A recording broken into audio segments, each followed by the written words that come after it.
barbecue smoked short rib over stovetop style mac and cheese. You can't beat it. The best of the both worlds. If you've never had short rib, you're missing out on so much. And I know a lot of us have opinions about the blue box stuff, but I promise you, this particular type of mac and cheese is going to be some of the best mac and cheese you've ever had. And I'm a Southern guy, so I love baked mac and cheese. Like, baked mac and cheese is life. But I promise you, this is the way to go for this particular recipe. Oh yeah. Oh, Casadores, I was like, this got an interesting taste to it. Video number 4, Lewis, can you believe we've made it? I cannot, hey. We've made it. I still have fingers. The camera's still there. 4 videos, that's a month worth of me rambling and you pointing the camera at God knows what. Today we are making some beef short ribs. We're gonna smoke them and then braise them. But on top of that, on top of all this deliciousness, if you've never had short ribs, you're in for a treat, trust me. On top of all that, we're gonna make a nice creamy stovetop mac and cheese. And of course, as promised, we'll get drunk. And I'm rolling. And I will hold when I hold things out so you can actually get the shots. Okay. I'm gonna do you a favor. Nah, I think it adds to the whole 4 choices. Yeah. We're moving, we trying to get it. Yeah, it's like driving drunk. So we're starting out with 2.5 pounds of beef short rib. You can find these at your local market. Usually they come already in sections, like they'll be sectioned off like that with bigger bones. So what we're gonna do, we're gonna get these nice and seasoned up. I have the Plowboys Bovine Bold seasoning. Which is a really, really good seasoning, especially for this. It's gonna kind of add all that savoriness, as well as those barbecue elements, and it's gonna just make this extra comfort food. Gonna hit it with a good, generous coating of it, and you wanna hit all sides. Even the front ends like that, you wanna hit everything. You don't wanna be that person that gets a piece of short rib that's not seasoned, just sitting there like that. And they're gonna just go and just chill on the grill for at least the first, I don't know, 3-4 hours, just to get the good smoke flavor into it, as well as to get some color. There won't be like an internal temperature that we'll check to know it's time to take it out and put in the braising liquid. We're gonna just look at it and see if we like the color. We're gonna let these hang out for about 15-20 minutes while we get our grill fired up. And we'll be back. We got our grill up to 275. You can do this on any grill. Just set it up for indirect cooking and maintain your temperatures at 275. We're just gonna place these right on the racks. And then we're just gonna let these build some nice color and flavor from the smoke. All right, it has been 3 hours. Again, we're going for color, not for any other type of determining factor, just color alone.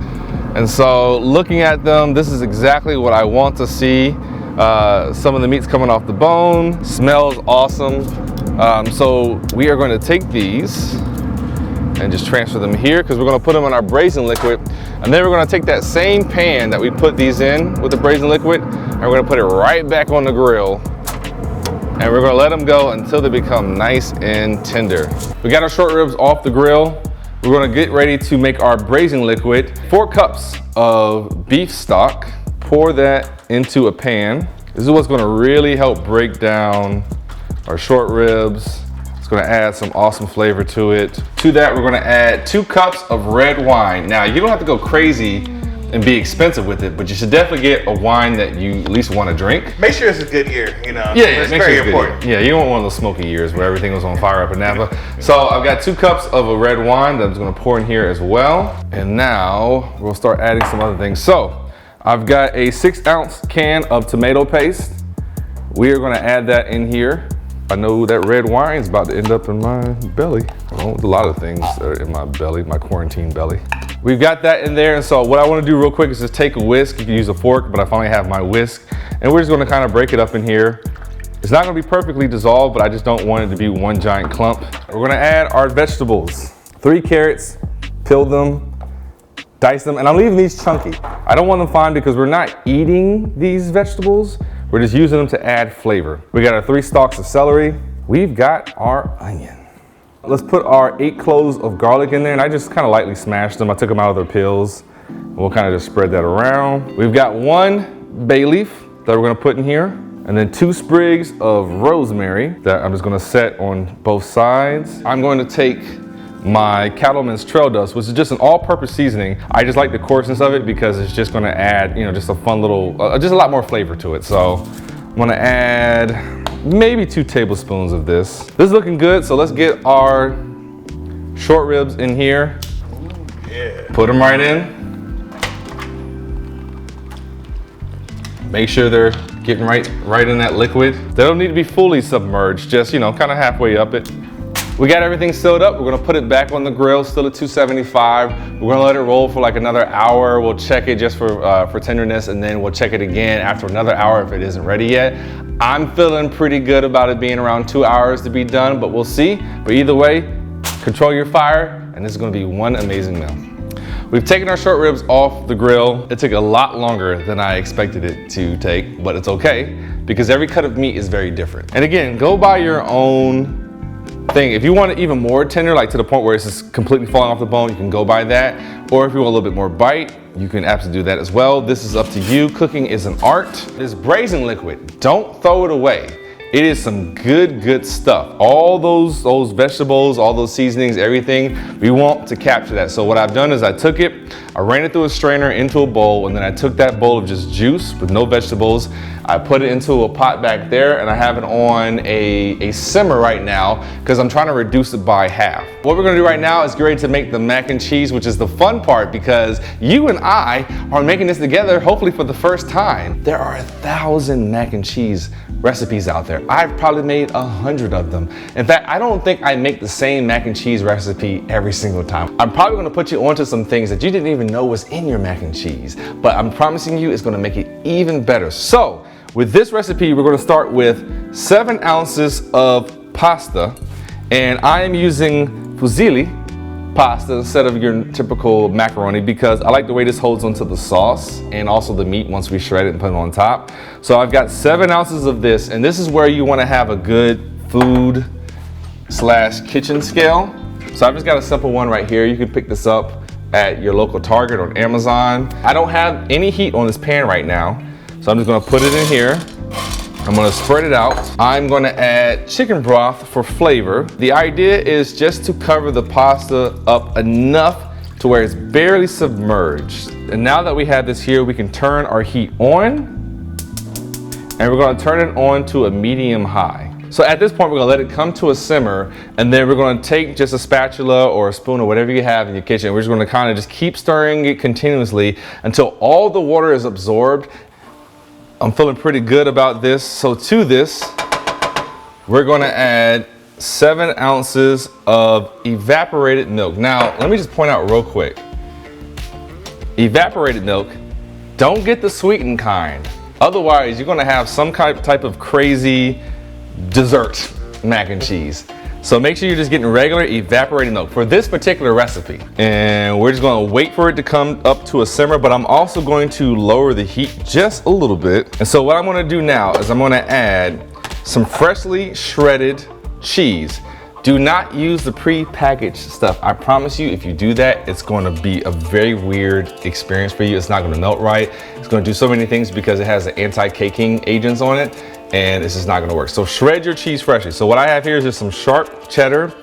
I have 4 ounces of sharp cheddar and 4 ounces of Gruyere cheese, and I'm just gonna put those in. And then I'm going to stir those in until it melts finely. And at this point, here's where you start to kind of experiment. So if you want it a little bit more creamier, put less cheese. If you want it thicker, put more cheese. And now what we're gonna do is turn our heat all the way down to low. I know for a fact it needs salt, pepper, garlic, all-purpose seasoning. And remember earlier, I was using a different all-purpose seasoning. The reason why I'm using this one is because it's a lot more fine. So it'll kind of dissolve into this mixture better. So I just know kind of off gate, I want to use a tablespoon of that. Let's go with our cayenne pepper. So I have a 1/4 teaspoon, but I'm actually going to use only half of that. So I guess it's 1/8 teaspoon. And I'm going to put that in there. I'm going to get some, if you don't know this, there's usually ground mustard or Dijon mustard in your mac and cheese. I'm going to get the same amount, just 1/8. Throw that in there. And then I'm going to take some white pepper just for more heat. Another 1/8. Put that in there. And then I'm going to take some fresh nutmeg, and I'm going to just grate just a little bit. It just adds a little something. So I'm grating it in, and that's enough. I couldn't even tell you what the actual measurement of that was. I just know it's not a lot. So we're gonna mix all this together, and then we're gonna give it a taste and see from there, what else do we need to add? This is a great way to kind of discover like what seasonings do, what they do to certain things. Like I know for a fact with cheese sauces, ground mustard is really, really good. So is nutmeg. Taste and season. I'm gonna just grab 2. Damn, I think we nailed that one. I don't think there's anything else I need to add to that. Yeah, the Gruyere cheese, that just sets the whole thing off. And let's get ready to go ahead and plate our concoction. All right, the hardest part of doing this is not cooking drunk, because I do that all the time. The hardest part of this is explaining the things I did when I'm drunk. Because think about it, can you explain anything you did when you're drunk? I know I can't. We put our mac and cheese in the skillet. I want to top it with just a little bit of buttered panko. And if you want to know how to make buttered panko, literally take panko and put some butter in it and put it in a pan, toast it. We're just going with a little bit of that, just for some texture, because this is going to be soft on soft on soft. And I want to make sure that we got a little bit of texture in there. Come back with a little bit of parsley. No, it's parsley because it's green. Yep, we want to add some color in there. Gotta have some green. Now it's healthy. Just a little bit. Oh yeah, it's like the broccoli on the side of a main dish. It's healthy.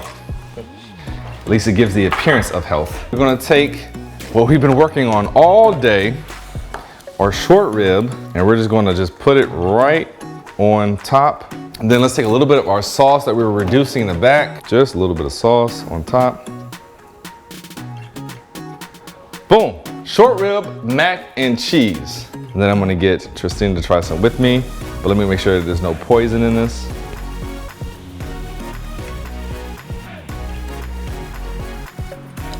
I did that? It's always the style. That is delicious. I don't know. Let's get another. Let's get another Second opinion. opinion. Tristina, you wanna come in here and try some? I'm gonna eat this off the board. That's how good it is. Okay, what do I dig in at? You wanna get some noodles? Okay. You wanna get some meat? A good mixture? Like Yes. a little handful like this? Mm-hmm. It's very southern. It's hearty. Yeah, it's super hearty. Like this is all you need. This is the full meal. Excuse me, y'all. Mm-hmm. Go for it. I like that. Who did that? I like that. I like that. Who did that? But you don't have to lie to me, Tristina. I'm not lying. I won't. I wouldn't. I'm a back way because I'll eat the whole thing. Let me find a way to wrap this video up. I got it. I got it. We're done. We're done.